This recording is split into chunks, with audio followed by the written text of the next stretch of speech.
السلام علیکم۔ SN Islamic history میں خوش آمدید۔ بسم اللہ الرحمن الرحیم۔ احد کی لڑائی کے بعد ایک صحابی حضرت ابوبکر صدیق رضی اللہ عنہ سے ملنے کے لیے گئے۔ انہوں نے دیکھا ان کے سینے پر ایک ننھی سی بچی لیٹی ہوئی ہے اور وہ اسے پیار کر رہے ہیں، بار بار چوم رہے ہیں۔ ملاقات کے لیے آنے والے صحابی نے ان سے پوچھا، اے ابوبکر، یہ بچی کون ہے؟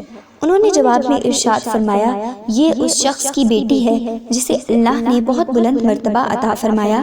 اس نے اپنی جان اللہ پر قربان کر دی اور قیامت کے دن وہ نبی کریم صلی اللہ علیہ وسلم کے ساتھ آئیں گے۔ انہوں نے پوچھا، آپ کن صاحب کی بات کر رہے ہیں؟ حضرت ابوبکر صدیق رضی اللہ عنہ بولے، سعد بن ربیع انصاری رضی اللہ عنہ کی۔ سعد بن ربیع رضی اللہ عنہ کا تعلق قبیلہ خزرج کی شاخ بنو حارثہ سے تھا۔ اس وقت انصار میں صرف چند افراد پڑھے لکھے تھے۔ حضرت سعد بن ربیع رضی اللہ تعالی عنہ بھی ان میں سے ایک تھے۔ گھرانہ بھی دولت مند تھا۔ نبوت کے 11ویں سال جب قبیلہ خزرج کے 6 نیک آدمی رسول اللہ صلی اللہ علیہ وسلم پر ایمان لے آئے اور جب یہ لوگ مدینہ منورہ پہنچے تو انہوں نے اسلام کی تبلیغ شروع کر دی۔ اسلام کی دعوت حضرت سعد رضی اللہ تعالی عنہ کے کانوں تک پہنچی۔ انہوں نے بغیر کسی جھجک کے اس دعوت کو قبول کر لیا۔ اس طرح آپ انصار کے سب سے پہلے ایمان لانے والوں میں شامل ہوئے۔ اگلے سال جب حج کے دن آئے تو ان 6 افراد کی محنت سے جو لوگ تیار ہوئے تھے وہ نبی کریم صلی اللہ علیہ وسلم سے بیعت کرنے کے لیے مکہ پہنچے۔ ان کی تعداد 80 کے لگ بھگ تھی۔ ان میں حضرت سعد بن ربیع رضی اللہ تعالی عنہ بھی شامل تھے۔ اس بیعت کو بیعت عقبہ کبیرہ کہا گیا۔ اس میں شامل صحابہ نے آپ صلی اللہ علیہ وسلم کے ساتھ جینے مرنے کا عہد کیا۔ ان حضرات کے درجات بہت بلند قرار پائے۔ بھائی چارے کے وقت حضرت عبد الرحمن بن عوف رضی اللہ تعالی عنہ کا بھائی حضرت سعد بن ربیع رضی اللہ تعالی عنہ کو بنایا گیا۔ اس بھائی چارے کے بعد حضرت سعد رضی اللہ عنہ نے جس خلوص کا اظہار کیا، دنیا کی تاریخ میں اس کی مثال نہیں مل سکتی۔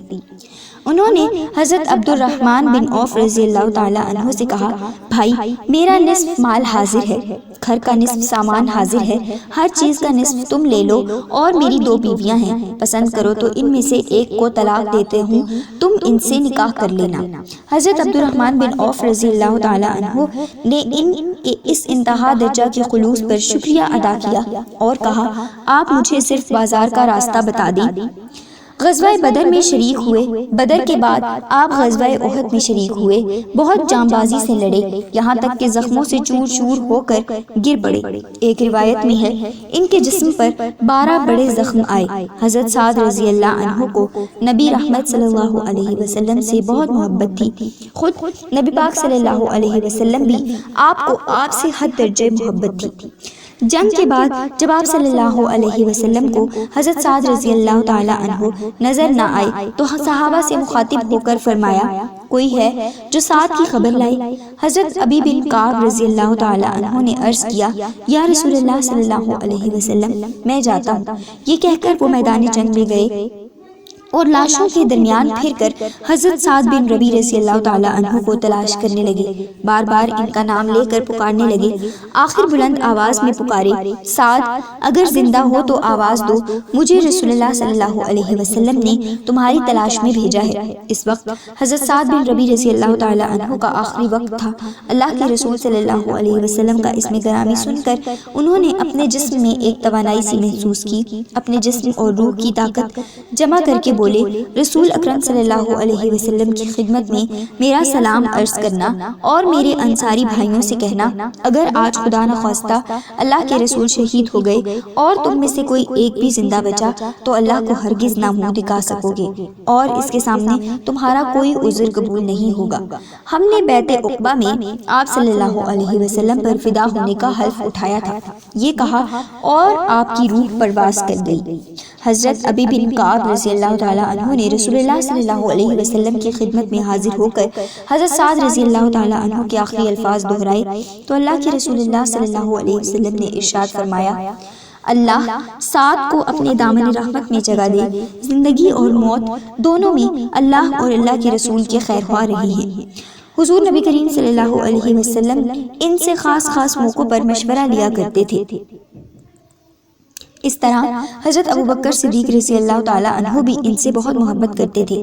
آپ جب خلیفہ بنے تو ایک مرتبہ حضرت سعد رضی اللہ تعالیٰ عنہ کی صاحبزادی آپ کی خدمت میں حاضر ہوئی۔ حضرت ابوبکر صدیق رضی اللہ تعالیٰ عنہ نے ان کے لیے اپنی چادر بچھا دی۔ اس وقت حضرت عمر رضی اللہ تعالیٰ عنہ بھی وہاں موجود تھے۔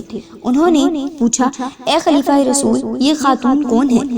حضرت ابوبکر صدیق رضی اللہ تعالیٰ عنہ نے فرمایا، یہ اس شخص کی بیٹی ہے جو ہم دونوں سے بہتر تھا۔ حضرت عمر رضی اللہ تعالیٰ عنہ نے پوچھا، وہ کیسے؟ تو جواب میں حضرت ابوبکر صدیق رضی اللہ تعالیٰ عنہ کہنے لگے، اس طرح کہ اس کے باپ سعد بن ربیع نے رسول اللہ صلی اللہ علیہ وسلم کے ساتھ جنت الفردوس کی راہ لی اور ہم ابھی اس دنیا میں موجود ہیں۔ اللہ کی ان پر ہزارہا رحمتیں ہوں۔ ناظرین، اگر آپ کو ہماری یہ ویڈیو پسند آئی ہو تو ہماری ویڈیو کو لائک کریں اور ہمارے چینل کو سبسکرائب کر دیں۔